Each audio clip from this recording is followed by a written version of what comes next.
Welcome to Man Does Tech, where I solve the problems you didn't even know you had.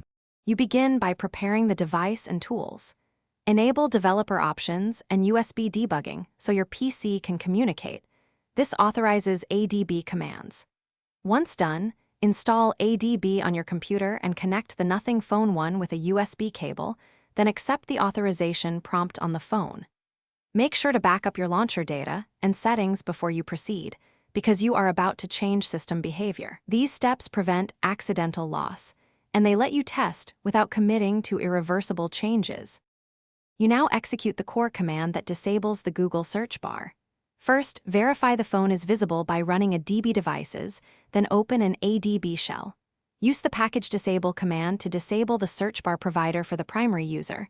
For example, a DB shell PM disable user 0com. Google, Android, Apps, Search, Widget, or target the launcher package if the bar is embedded. Once the command runs, make sure to restart the launcher or reboot the phone so the change takes effect and the bar disappears from the home screen. You finish by validating and handling problems. Reboot the phone and inspect the home screen. If the bar is gone, you are done. If it returns, rerun the disable command, clear the launcher app data, and then reboot again. Sometimes the launcher restores components on restart. Make sure to note the exact package name if behavior differs.